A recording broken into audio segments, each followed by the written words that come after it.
सूरह नहल में ये है, एक मिनट रुक जाइए, पहुंच जाते हैं वहां पर इंशाअल्लाह। 67 जी हाँ। वमिन समरात नखील वल अनाबी तत्तखिदून मिन्हु सकरन व रिज़्क़न हसना, और खजूर के फलों और अंगूरों से भी हम तुम्हें एक मशरूब अता करते हैं जिससे तुम शराब भी बनाते हो और पाकीज़ा रिज़्क़ भी। जी जी, तो ये मक्का में आयतें उतरी, अब आप इसको जी शराब वाइन जो भी कह लें। जी इसके बाद मदीना में जी फर्स्ट हिजरी तक कोई चेंज नहीं आता है। फर्स्ट जी। हिजरी में भी 47:15 जो सूरह मोहम्मद है शायद 47:15 में आप खोल लें तो उसमें भी ऐसा ही कुछ है। 47 सूरा नंबर 47, 15 सूरा नंबर 15। अच्छा तो नहीं नहीं 50 अच्छा अच्छा 47:15। Okay okay okay okay. तो 47:15 सूरह मोहम्मद है, और यहाँ पर आ गए हम। फीहा अनहारुम मिन माइन गैरि आसिन व अनहारुम मिन लबनिन लम यतगय्यर तअमुहु व अनहारुम मिन खम्रिन लज़्ज़तिन लिश्शारिबीन।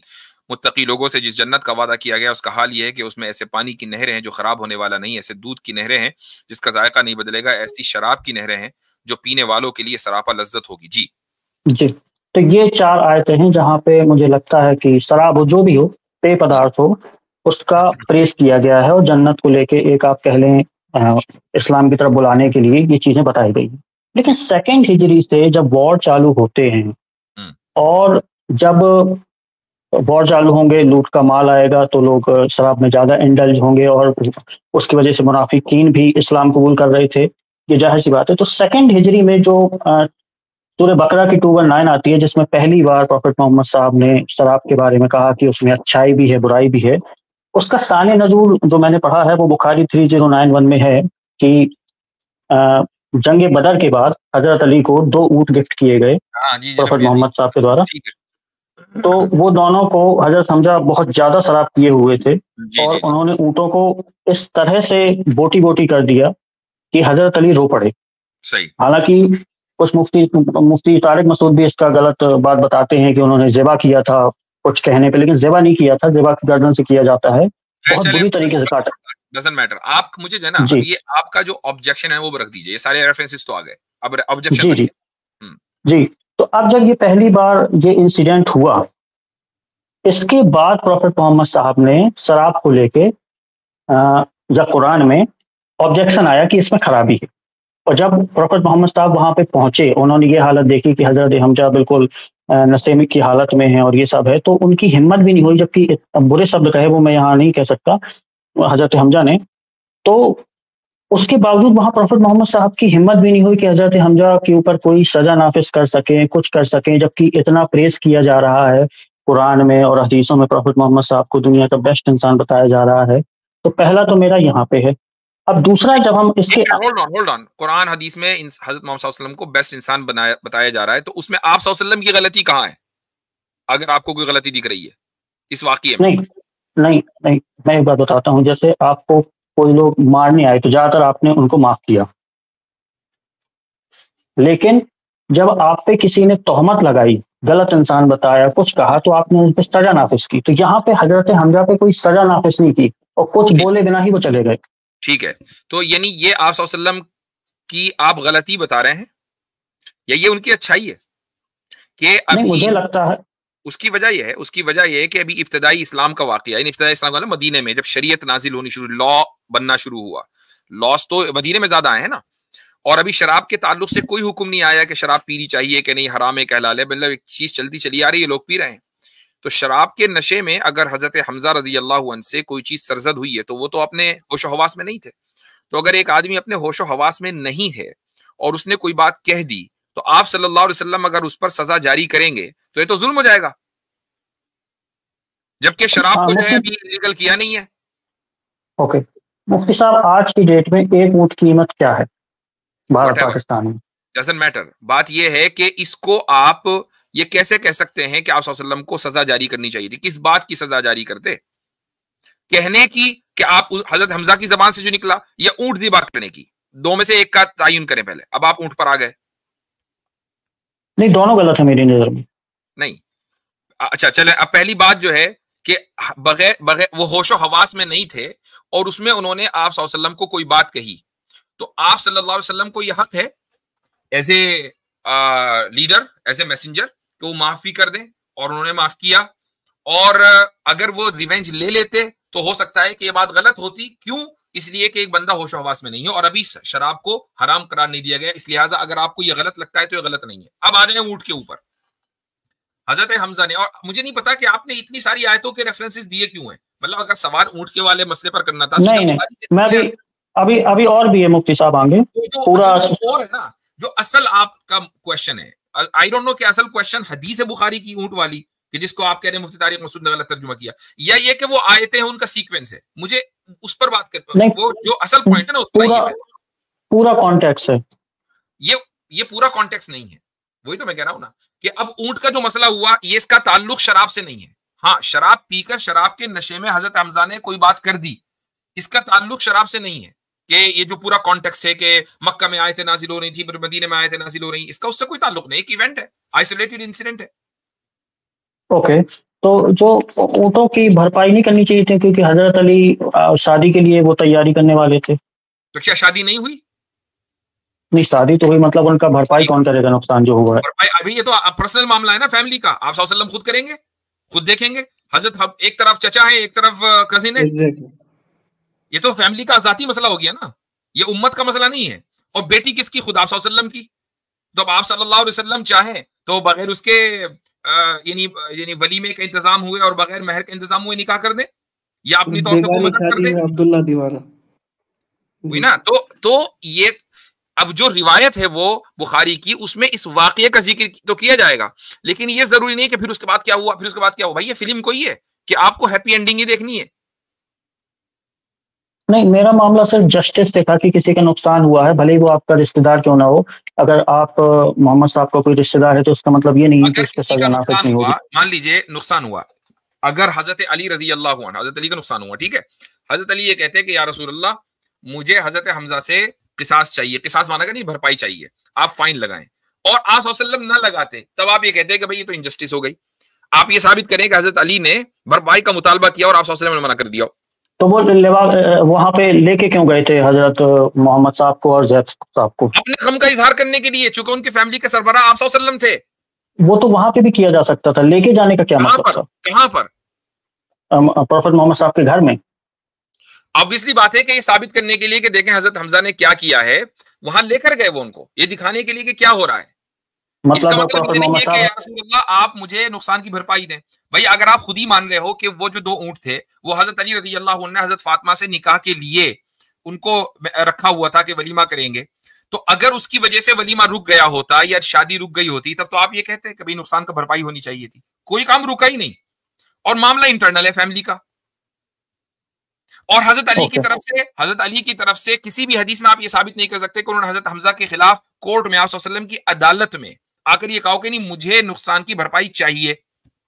देखिए इसको ऐसे समझ लें, कभी कभी क्या होता है ना, कोई बड़ा भाई होता है, बड़ा भाई छोटे भाई की कोई चीज खराब कर देता है, तो वो छोटा भाई जाता है माँ या बाप के पास, देखो यार इसने क्या किया, लेकिन वो कंपनसेशन नहीं मांगता है कि यार अब इससे ये दे दो, तो क्योंकि पता होता है घरेलू मामला है, हो जाएगा, निपट जाएगा, सिंपल। ये तो घरेलू मसला था। जी जी मैं बात से सहमत हूँ।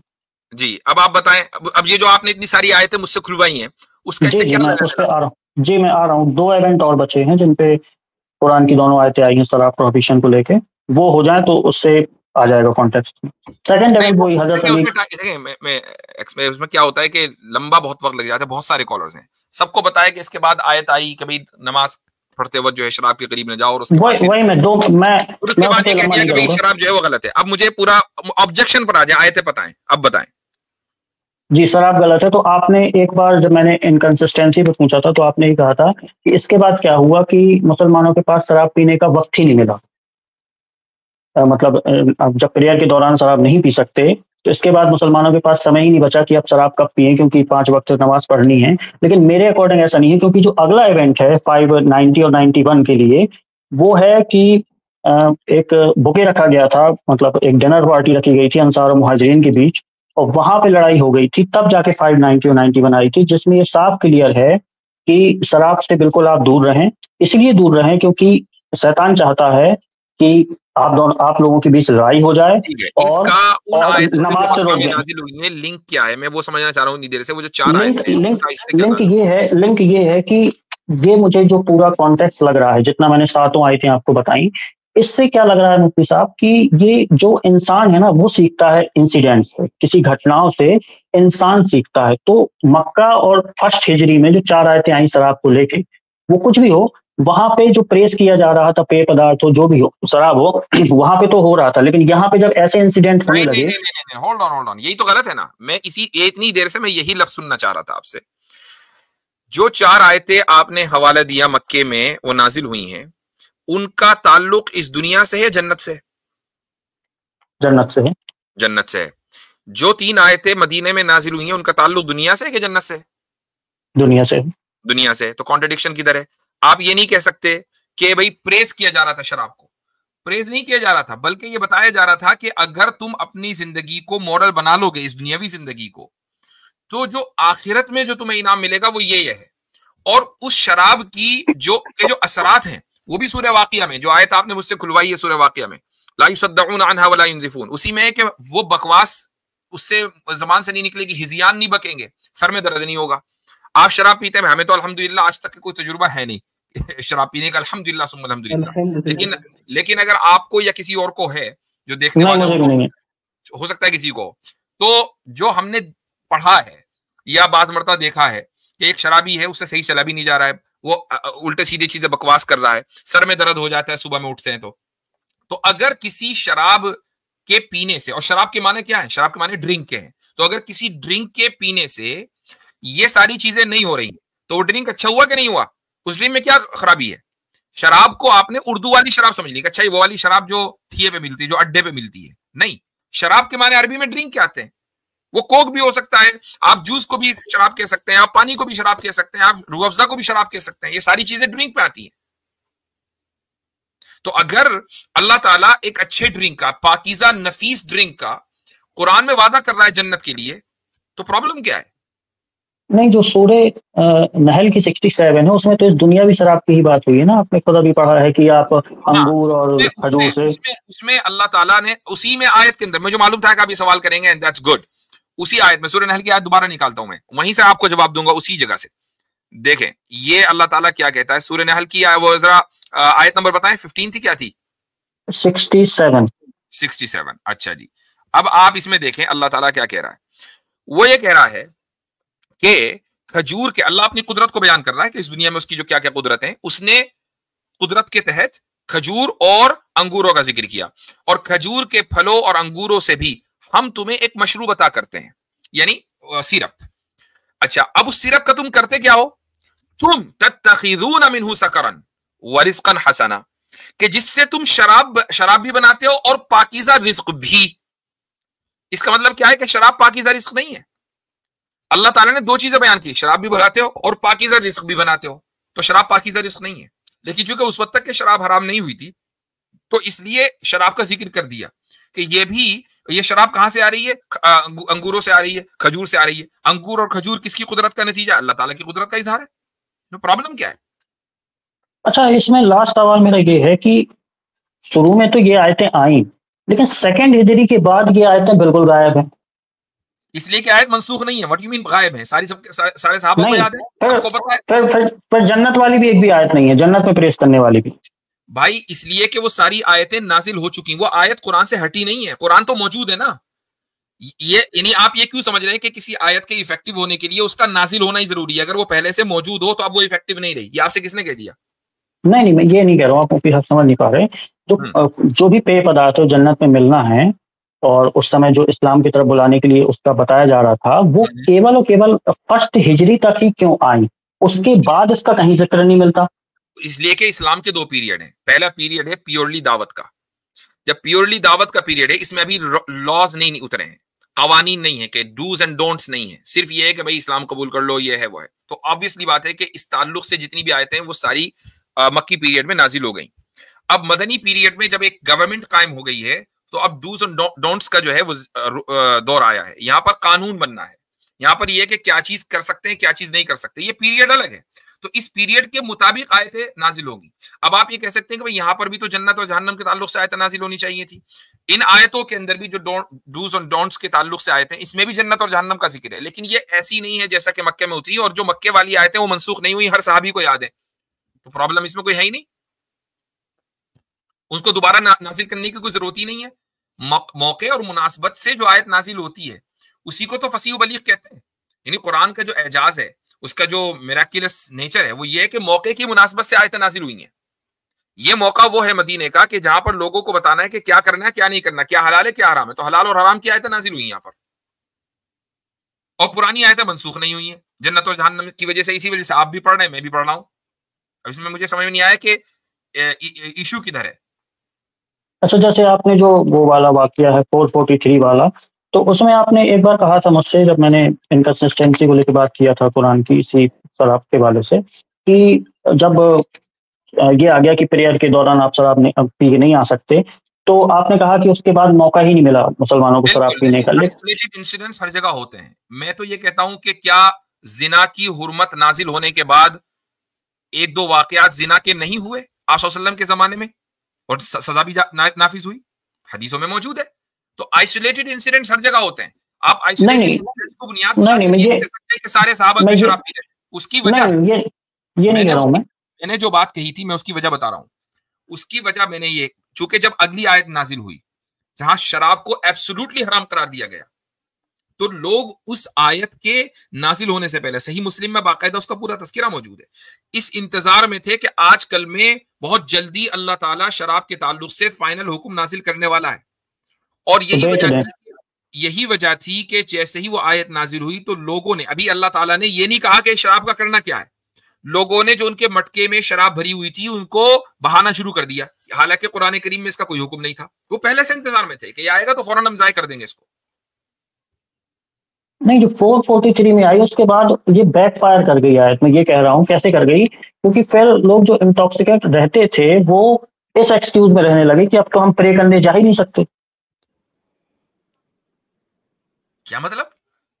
प्रे करना तो फर्ज है ना, नमाज फर्ज है, शराब पीना फर्ज नहीं है भाई। नहीं, वही चीज मैं बता रहा हूँ, और इसका खुद 591 में इसका प्रूफ है कि जब ये 443 आपने जो बात कही वो बिल्कुल मैं वही कह रहा हूँ, कर सकते हैं हम तो नशे में क्या करें। मैं रिपीट कर रहा हूँ वही बात कि जब 443 आई कि आप शराब पीने के दौरान नमाज के पास नहीं आ सकते। हाँ, और एक आदमी सोच रहा है यार मैंने तो शराब पी रखी है तो मैं क्यों क्या करूं नमाज पढ़ के। हाँ, तो मैं जा नहीं सकता उसके पास। बैकफायर हो गई जी। ओ भाई, अगर ये होता कि देखो शराब पीना तो है फर्ज, तो लिहाजा तुम शराब पियो लेकिन उस वक्त जो है तुम नमाज नहीं पढ़ सकते, नमाज पढ़ना ऑप्शनल है, तब तो आप ये कहते बैकफायर कर गई। नमाज पढ़ना फर्ज है, शराब पीना फर्ज नहीं है, वो उस वक्त सिर्फ मुबाह था, यानी एक चीज अलाउड है, अभी तक के हराम नहीं हुई। तो फर्ज को जो ड्यूटी है वो तो अंजाम देनी है ना। ये ऐसा ही है, मिसाल के तौर पर आपके एक आम कपड़े हैं, आप घर में पहनते हैं रात को सोते वक्त, और आपके जो कंपनी मैनेजर है वो आपको कहता है कि भाई देखो ड्यूटी पर आना है ना तो यूनिफॉर्म पहनकर आना है। आम कपड़े भी आदमी पहन सकता है सोसाइटी के अंदर, लेकिन अब यूनिफॉर्म पहनकर आना है। अब आप ये कहें कि यार मैं तो अब जॉब पे जा ही नहीं सकता, क्यों? इसलिए कि मुझे तो जो सोने वाले कपड़े हैं ना वो पहनना जरूरी है। भाई वो पहनना क्यों जरूरी है? आपसे कहा जाएगा कि इन कपड़ों को उतारो, यूनिफॉर्म पहनो और जॉब पर जाओ, वो आपकी ड्यूटी है। तो नमाज पढ़ना ड्यूटी है, वो करना ही करना है। अगर शराब आ रही है तो शराब नहीं पीनी है। जी, फिर 591 में क्यों ऐसा आया कि शैतान तो ये चाहता ही है कि शराब पीने की वजह से आप शराब से रुक जाएं।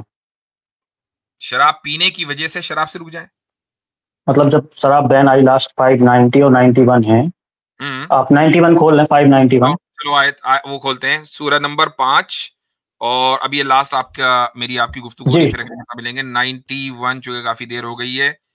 अच्छा जी, इसमें यह कि इन्नमा युरीदु शैतानु अन युक़िअ बैनकुमुल अदावत वल बग़दा फिल खम्रि वल मैसिर। शैतान तो यही चाहता है कि शराब और जुए के जरिए तुम्हारे दरमियान दुश्मनी और बोझ के बीज डाल दे और तुम्हें अल्लाह की याद और नमाज से रोक दे। जी, इसमें क्या मसला है?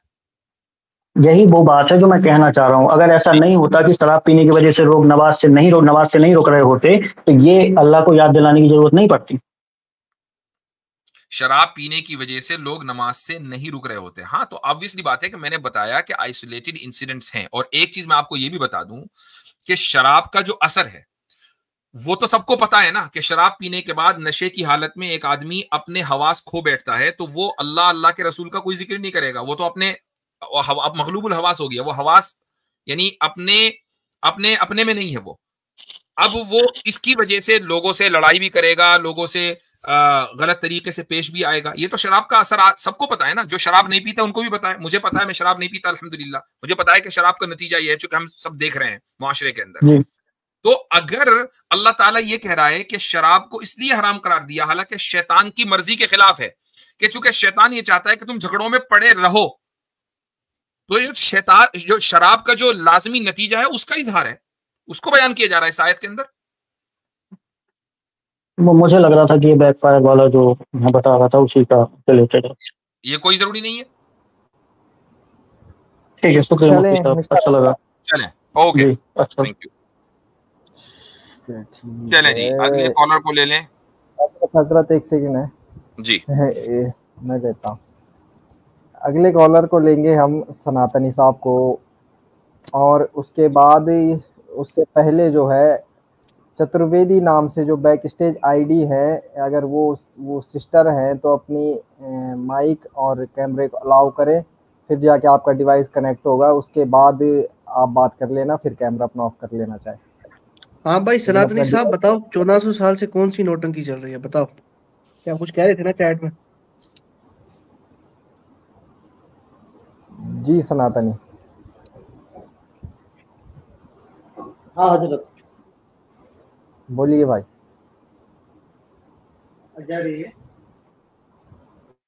भाई बोलिए। हाँ बोल रहा हूँ ना। हाँ जी, थोड़ा माइक को करीब करें अपना, आवाज क्लियर नहीं आ रही थी। अब जा रही है? आप, हाँ आप सनातनी है? जी बिल्कुल। अच्छा ठीक है, हजरत है नहीं यहाँ पे, रखे अपना सवाल। मेरा सवाल 5 है, अगर उसका जवाब आप दे देंगे तो उसके बाद से आप जो बोलेंगे वो हम मान जाएंगे। अरे नहीं, हम यहाँ पे कोई प्रतियोगिता थोड़ी नहीं करवा रहे हैं कि जो बोलेंगे वो मनवाएंगे। आप एक सवाल रखें। एक सवाल रखो मेरे भाई, एक सवाल। नहीं बिल्कुल इजी सवाल रखेंगे ना, जिससे हम भी कन्विंस हो जाए कि हाँ भाई। काफी रखो, एक ही रखो, एक सवाल रखें। एक रखें सवाल, जल्दी रखें भाई। एक बात हमको बता दीजिए कि पेशाब पीने से बीमारी कैसे भागती है, इसका कोई वैज्ञानिक कारण हमको बता दीजिए। वो आपको डॉक्टर साहब बताएंगे, जो गोबर खाने से कैंसर सही कर रहे थे, गौमूत्र पीने से जो है वो सारे बैक्टीरिया खत्म कर रहे थे। नहीं डॉक्टर साहब, आप अपना सवाल रखें। वही तो सवाल पूछ रहे हैं ना। ये आप उन डॉक्टर साहब से पूछें, वो जो प्रदीप नाम से डॉक्टर थे, जो गौमूत्र खा के, जो पी के और पंचगव्य पी के जो है वो बीमारियों को सही कर रहे थे। हजरत वो हमारे किताब में नहीं लिखा है ना। हजरत तो नहीं मानते ना, मतलब गलत मानते हैं इसको। बिल्कुल गलत मानते हैं हम। हाँ तो हम इस बारे में नहीं कहते कि जो है कि पेशाब पीना या किसी चीज से करना, हो सकता है अगर उसमें कोई इलाज हो तो हो सकता है, हम इस बात को नहीं करते। बाकी नहीं, आपके पास तो प्रमाण है कि यहाँ साहब का पेशाब किसी ने पी लिया तो उसको शिफा हो गया। हदीस लाए जल्दी से, मैं बताऊंगा। आतिफ भाई हदीस ले आए, बताए कौन सी हदीस है। इन्होंने अभी कुछ पता नहीं, मालूम किसका पेशाब पी लिया? क्या किसका पेशाब बोला आपने? पैगंबर साहब जो पेशाब करके नीचे रखे थे। हदीस ले आओ। जी जी जी जी। अब हम मोबाइल से बात कर रहे हैं, आपको मालूम नहीं है? कोई बात नहीं, जब हदीस ले आओ, हदीस का नंबर ले आओ, उसके बाद बात करते हैं। मुझे पता है तुम किस हदीस की बात कर रहे हो, लेकिन नंबर के बगैर हम बात नहीं करते। जी सर, तो हमारे कहने का मतलब हिंदू है तो हमको मतलब उसका ज्ञान तो नहीं है ना। आप लोग जो तकरीबन सुनिए जो ज्ञानी नहीं होता ना, हम उनसे बात भी नहीं करते। मेरे भाई मुझे पता है तुम हदीस की बात कर रहे हो, जिस वक्त तुम हदीस को लेके आओगे उस वक्त जवाब मिलेगा। सर हम ये बोल रहे हैं कि जब आपको संस्कृत नहीं मालूम है, हमको अरबी सुनिए एक मिनट सर बात सुने सर, हदीस आएगी तो बात आएगी, हदीस नहीं आएगी तो बात नहीं आएगी सर। तो आप कमेंट में बता दीजिएगा सर कि हदीस आ गई सर, तो हम बात कर लेंगे सर। बिल्कुल सर। ठीक है सर। अगर आप और ये कह रहे थे आपको अरबी, हमें संस्कृत नहीं आती, आपको अरबी नहीं आती, तो भाई आपको अगर अरबी नहीं आती माशाल्लाह से ठीक है, बट आपको फिर तर्जुमा कैसे पता? तो तर्जुमा ले आए हदीस का, लेकिन हदीस पहले ऊपर आएगी, उसके बाद बात होगी। मुझे पता है तुम किस हदीस के बारे में बात कर रहे हो सनातनी, लेकिन वो हम तब तक उसका जवाब नहीं देंगे जब तक रेफरेंस नहीं लाओगे। हाँ जी भाई, तो सॉरी मैं थोड़ा सा अवे था। कोई मुद्दा जी जी जी जी, तो चले गए क्या? जी जी, हमने उनको बोला हदीस के बगैर बात नहीं होगी, रेफरेंस आए फिर बात होगी। अच्छा अच्छा अच्छा, ठीक है। लेना हजरत ऊपर तो आप बता दीजिए। नहीं नहीं ठीक है, वो ऐसे लोगों को एंटरटेन करना भी नहीं चाहिए, कहेंगे मेरे सवाल का जवाब दो, मैं जो चाहे कर लूंगा, आप जो चाहेंगे वो कर लूंगा। इसका मतलब क्या है कि आप बेपेंदे के लोटे हैं। मान लो थोड़ी देर के लिए हमने आपको कन्विंस कर लिया, तो आप तो किसी भी चीज के लॉयल ठहरे ही नहीं ना, आपकी अपनी कोई अकल नहीं है। अगर हमने थोड़ा सा 2-4 आर्टिकल्स आपको दिखा दिए, कुछ अपने अल्फाज की ताकत से हमने आपको अगर मुतासिर कर दिया, तो आप फौरन मुतासिर हो जाएंगे। यानी आपका इंटेलेक्चुअल लेवल इतना लो है, माइनस में चल रहा है बिल्कुल IQ, तो फिर ऐसे लोगों से गुफ्तगू करके क्या फायदा जी। अच्छा, अगले कॉलर को ले ले भाई, जो भी है। एक सेकंड सर, मैं हजरत ये एक चतुर्वेदी नाम से इनसे कंफर्म कर लूं जरा मैं, बस फिर उसके बाद। जी चतुर्वेदी जी। जी नमस्ते। जी नमस्ते जी। जी आदाब जी। एक्चुअली मैं एक सवाल पूछना चाहती हूँ आपसे। जी फरमाइए। इस्लाम में ये मूर्ति पूजा को लेके इतना ज्यादा सख्ती क्यों मतलब है? जैसे दूसरे धर्म के मूर्तियों को तोड़ देना या मतलब क्रिटिसाइज करना, तो ये चीज इस्लाम में इतना ज्यादा हार्डकोर टाइप में क्यों है? हम जैसे अपने देश में जाते हैं, कई सारे प्राचीन मंदिरों को देखते हैं या वर्ल्ड के भी कई हेरिटेज को देखते हैं, जहाँ कमाल की खूबसूरत खूबसूरत मूर्तियां रही हैं, चाहे वो भगवान की हो या किसी भी जीव जंतु प्राणी किसी भी चीज की रही हो, तो कोई इतने खूबसूरत चीजों को इतने बेरहमी से कैसे तोड़ सकता है सर? ठीक है, मतलब ये क्या लॉजिक क्या है, मुझे समझ में नहीं आता कि इस्लाम को इतना मूर्ति पूजा इन सब चीजों से इतनी नफरत क्यों है सर? ठीक है, तो आपका जो सवाल है वो मूर्ति तोड़ने के ताल्लुक से कि मूर्ति पूजा के ताल्लुक से? चूंकि दोनों चीजें पूजा से भी है और मूर्ति तोड़ने से भी है सर। तो चले मूर्ति पूजा पर पहले बात करते हैं, ठीक है, फिर मूर्ति तोड़ने पर बाद में बात करेंगे। तो मुझे एक बात बताएं कि मूर्ति पूजा इंसान को करनी चाहिए या नहीं करनी चाहिए?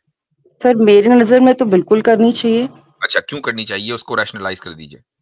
सर एक किसी चीज को जब आप अच्छे से विजुलाइज करते हैं या सिंबलाइज करते हैं, तो उस चीज को फॉलो करना ज्यादा आसान हो जाता है। जैसे एक बच्चे को पढ़ाइए आप, ठीक है, ऐसी नॉर्मली पढ़ाइए, एक एप्पल होता है, वो लाल होता है, वो गोल होता है, तो वो उसको नहीं समझ पाएगा। लेकिन उसी एप्पल को आप लाके उसको जब हाथ में देंगे कि देखो ये एप्पल होता है, तो उसे समझने में ज्यादा आसानी होती है। ठीक है, जब वो बच्चा बड़ा होता है, जब वो बच्चा बड़ा होता है और आप उसको कॉन्सेप्ट सिखाती हैं, तो तब भी आप उसको एप्पल और मैंगो हाथ में देती हैं या वो कॉन्सेप्ट वैसे ही समझ जाता है? जैसे जैसे उसका कॉन्सेप्ट ज्यादा क्लियर होते जाता है, तो ये जो चीजें होती हैं वो कम होती जाती है, क्योंकि वो उसको पहले से कनेक्ट कर पाता है। मतलब ये है कि एक बच्चा जो है वो अपने इंटेलेक्चुअल लेवल के अपने इंटेलेक्चुअल पीक पर उस वक्त पहुंचेगा जब उसको विजुअलाइज करने की जरूरत नहीं, बगैर उसके वो समझ जाएगा, राइट? पर सर वो कुछ ना कुछ तो अपने माइंड में बनाएगा ना छवि, वो बैकअप में लेके आएगा।